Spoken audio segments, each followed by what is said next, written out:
इस मानव जन्म का लक्ष्य है अपनी जन्म जन्मांतरों से बिछड़ी हुई आत्मा को परमात्मा के संग मिलाएं। जब तक ये अपने निज देश में नहीं पहुंच जाती तब तक इसे सुख और चैन नहीं मिल सकता।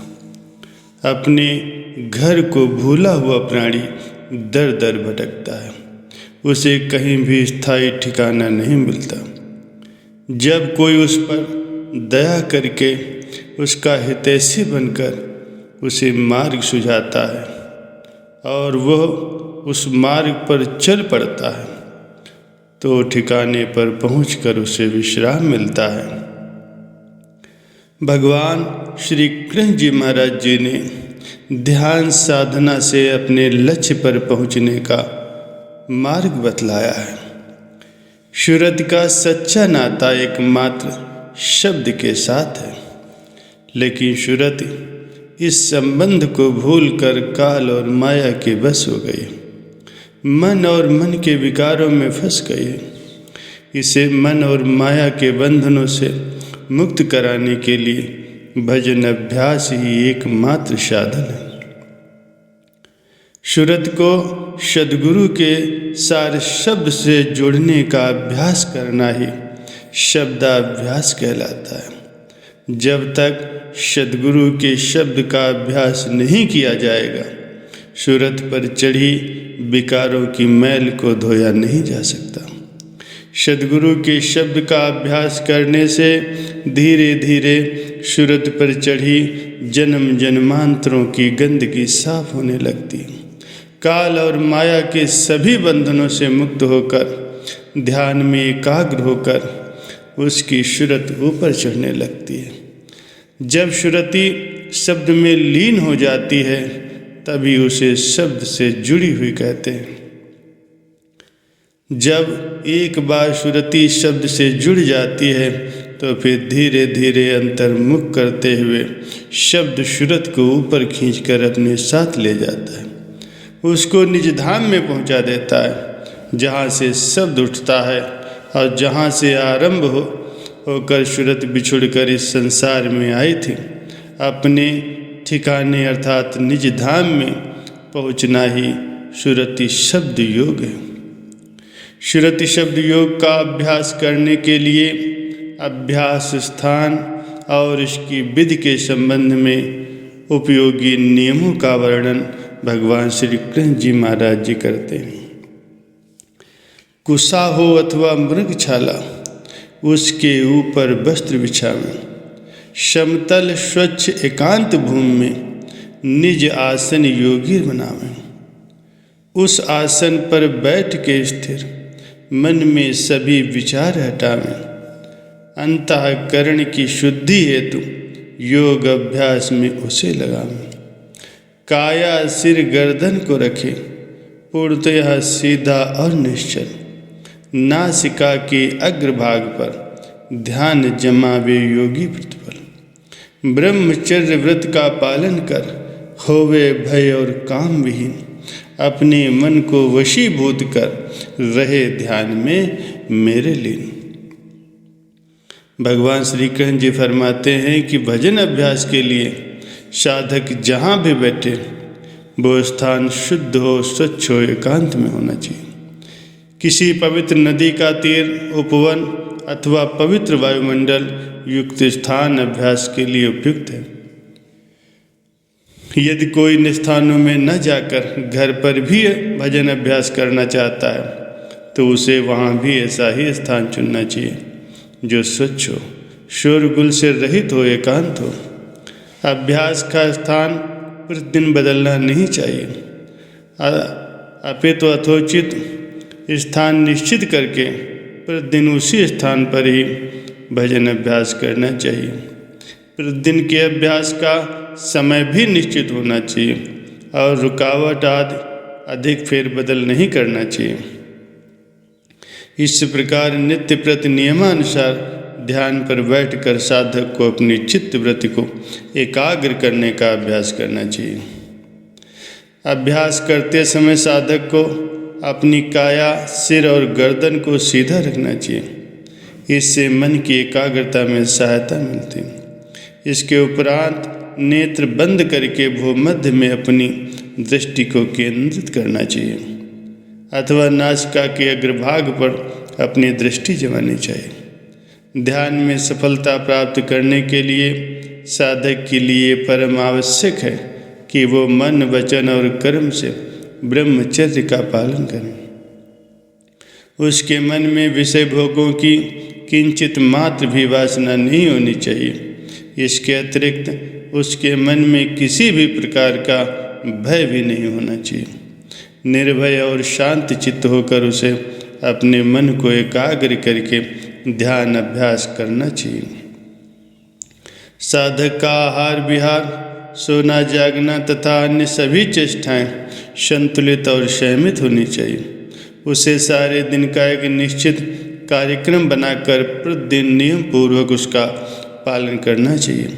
जो साधक इस प्रकार संयमित जीवन व्यतीत करते हुए साथ में भजन ध्यान में अपनी साधना भी जारी रखता है, वो तेजी से अपने लक्ष्य की ओर बढ़ता है। जीवन संतुलित न होने से ध्यान अभ्यास में अनेकों विघ्न उपस्थित हो जाते हैं और मन एकाग्र भी नहीं हो पाता। ध्यान में बैठने के लिए जो नियम और साधन भगवान श्री कृष्ण जी ने बतलाए हैं, वे हर युग, हर समय और प्रत्येक के लिए आवश्यक हैं। उनका फरमान है कि योगी ऐसा करें। योगी या साधक वो नहीं जो नगर अथवा घर का त्याग करके निर्जन स्थान में जाए। जिसे ध्यान द्वारा भगवान को पाने की अभिलाषा हो, वो योगी या साधक होता है, चाहे वह गृहस्थ में हो या ब्रह्मचारी हो या सन्यासी हो। वे भजनाभ्यास के नियम का रहस्य जानेंगे तो वैसा ही करेंगे। उचित ढंग से किया गया कार्य सफलता में परिणाम दिलाता है। पुरातन समय में अधिकतर लोग अध्यात्मवादी होते थे। वे भजन अभ्यास करने का यही नियम अपनाते थे कि मृगचर्म अथवा एक प्रकार की घास का बना हुआ आसन ही उचित समझा जाता था। उस पर वस्त्र बिछाने का अभिप्राय की स्वच्छता है। ऐसे आसन का मतलब यही है कि वो पृथ्वी का कुचालक हो। भजनाभ्यासी जानता है यदि ठंडी जमीन अथवा पत्थर पर बिना कुछ बिछाए बैठ गए तो प्राण अपान की लहरें, चाहे वे अजपा जाप में बैठे हुए भी सम हों, वे गर्म होकर नीचे की ओर चली जाती। ये जमीन पर बैठोगे तो उसमें नीचे समा जाएंगी। ऊपर की ओर प्राण शीघ्र नहीं जा पाएंगे। श्वास प्रश्वास की गति सम न होने पर मन एकाग्र नहीं हो पाता। इसलिए वर्तमान समय में यही कहा जाता है कि रुई की गद्दी अथवा कम्बल के आसन पर बैठकर भजन करें। यह आसन घर में भी सुलभ होता है। शरीर और सिर गर्दन को एक सीध में रखें। नासिका के अग्रभाग पर ध्यान केंद्रित करें। ऐसा इसलिए कि मानव शरीर का मेरुदंड ही स्तंभ है। प्राणों की लहरें इसे सीधा रखने में सही चलती हैं। गर्दन और सिर इसकी सीध में होगा तो इसमें एक प्रकार की ऊर्जा शरीर में संचालित होगी। शरीर में स्फूर्ति आएगी। विलक्षण शक्ति का संचार होगा। तंद्रा, निद्रा, आलस्य नहीं आएंगे। आप स्वयं ही अनुभव करके देख लो कि झुककर बैठने और सिर नीचा किए जैसा आया बैठ गया उससे नींद आती है। आलस्य हावी हो जाता है जिससे मन चंचल हो उठता है और एकाग्रता नहीं आती। नासिका के अग्रभाग पर ध्यान जमाने का यही रहस्य है कि सीधे बैठकर अध खुली आँखों से नासिका पर ध्यान लगाना आरंभ करेगा तो मन शीघ्र ही पकड़ में आ जाता है। बार बार हिलाने से ध्यान चंचल हो जाता है। साधक अभ्यास द्वारा उसे एकटक स्थिर करेगा तो मन निश्चय ही एकाग्र हो जाएगा। एकाग्रता ही ध्यान है। महापुरुषों के चरणों में एक बार एक जिज्ञासु ने विनय की कि भगवान गीता में भगवान श्री कृष्ण जी ने योग समझाया है, उसको पढ़कर अंतः प्रेरणा कहती है कि करो। लेकिन आजकल के ज़माने में ऐसा कैसे हो सकता। नगर का कोलाहल, व्यवसाय की दौड़ धूप, छोटे छोटे मकान और उसमें मन को आकर्षित करने वाले सामान भरे, उसमें मन भला कैसे एकाग्र हो सकता है, भगवान के ध्यान में कैसे लग सकता है। अब आप ही बतलाइए। महापुरुषों ने उत्तर दिया कि प्रेमी, भगवान ने पहला वचन ही यही फरमाया है कि महापुरुषों की शरण पकड़ लो। सो हम तुम्हें उनके दिए अनुभव बतलाते हैं। वो ये है कि भगवान ने ये नहीं कहा है कि तुम संसार छोड़कर कहीं बाहर जाओ। उन्होंने कहा है एकांत स्थान पर अपना आसन लगाओ।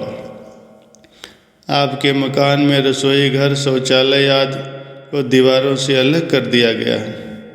जब इन्हें एक और स्थान दिया गया है तो क्या तुम्हारे लिए 2.5 फुट आसन के लिए कोई स्थान नहीं होगा। एक बार इतनी सी जगह को अपने बैठने का स्थान बना लो, वहाँ पर एक गद्दी बिछा दो। जिज्ञासु ने फिर विनय की, महाराज भगवान की कृपा से मंदिर छोटा सा अलग बनाया। उत्तर मिला कि भगवान ने पहले ही अपना स्थान तुम्हारे मकान में बना लिया, तो अब तुम भी शरीर के मकान में भगवान के दर्शन पाओ। देर किस बात की। उस मंदिर के कोने में भजन अभ्यास का समय प्रातः ब्रह्म मुहूर्त को चुनो। ब्रह्म से मिलने के समय न व्यवसाय का झंझट और न दुनियावी कार्य व्यवहार का समय। मंदिर में न मायावी आडंबर न सामान। यदि मन में वहाँ भी माया का कोई सामान भर दिया है तो उसे निकाल दो। केवल प्रभु की मनोहर मूर्ति और उनके सौंदर्य को बढ़ाने की सामग्री। वातावरण को शुद्ध करने के लिए शुद्ध देसी घी न मिले तो सरसों के तेल का दीपक जला लो। कपूर फूल रख दो। दृढ़ संकल्प से अभ्यास में लग जाओ। महापुरुष फरमाते हैं कि अपने मन को मत देखो। भजन अभ्यास में पहले अपने शरीर को बांधने या बिठाने का प्रयत्न करो। जब शरीर दृढ़ होकर बैठा रहेगा तो मन भी बैठ जाएगा। नाम की दीक्षा पाकर भजन अभ्यास में लग जाओ। नियम पूर्वक करते हुए अपनी आंतरिक मांग को पूरा करो। आत्मोन्नत के उच्च शिखर पर पहुंचकर सफलता प्राप्त करो। इसी से महापुरुषों की प्रसन्नता है।